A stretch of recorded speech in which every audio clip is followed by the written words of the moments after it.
समस्याओं की शिकायतें सामने आई हैं। वो कौन कौन सी समस्याएं, एक एक करके आपके स्क्रीन पर। पुराने और खराब हो चुके विमानों का इस्तेमाल। एयर इंडिया के बेड़े में कई विमान पुराने हैं जिनमें तकनीकी खराबियों और बार बार मेंटेनेंस की जरूरत पड़ती है। पुराने विमान क्यों? क्या लोगों की जान की किसी को परवाह नहीं है? मुद्दा नंबर 2, विमानों के नवीनीकरण की कमी। विमानन विशेषज्ञों के अनुसार एयर इंडिया के विमानों का नवीनीकरण न होने से तकनीकी समस्याएं लगातार बनी हुई। इसके अलावा दोस्तों, फ्लाइट्स में देरी और उसका रद्द होना।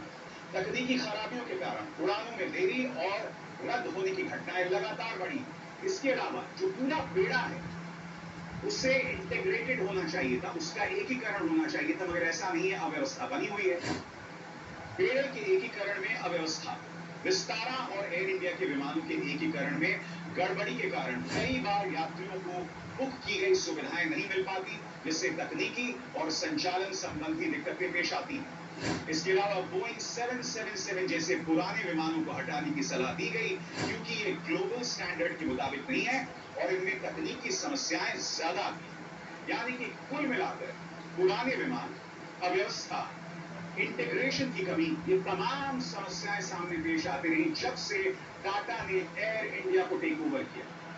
और रही बात एयर इंडिया के विमानों की, तो इससे पहले भी कई बार बड़ी बड़ी दुर्घटनाएं होते होते बची, वो भी मैं आपके सामने पेश करने वाला हूं दोस्तों।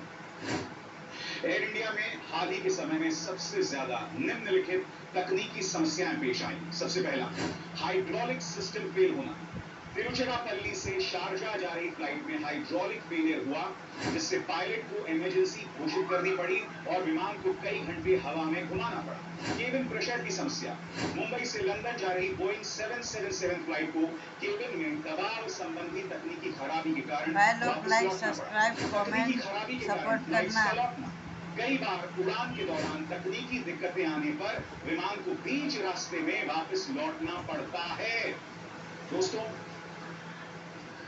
न सिर्फ उस विमान में कई लोग मारे गए, मैं अपनी तरफ से कोई आंकड़ा नहीं देना चाहता, क्योंकि इस वक्त जब मैं ये कार्यक्रम रिकॉर्ड कर रहा हूं, अंतिम तस्वीर सामने उभर कर नहीं आई।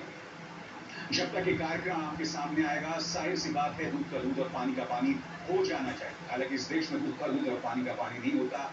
जवाबदेही नाम की कोई चीज नहीं है, यहां किसी को जवाबदेह नहीं बना जाए। मगर मैं उम्मीद करता हूं कि काफी हद तक तस्वीर जो है वो सामने उभर कर आएगी। मगर न सिर्फ वो प्लेन क्रैश किया, उस वक्त प्लेन क्रैश किया जब उस बिल्डिंग में डॉक्टर्स जो है मेस में थे, खाना खा रहे थे, और ये तस्वीर उस बात का प्रमाण है। आप देख सकते हैं मेस की क्या हालत है। मेस यानी वो जगह जहां लोग खाना खा रहे थे।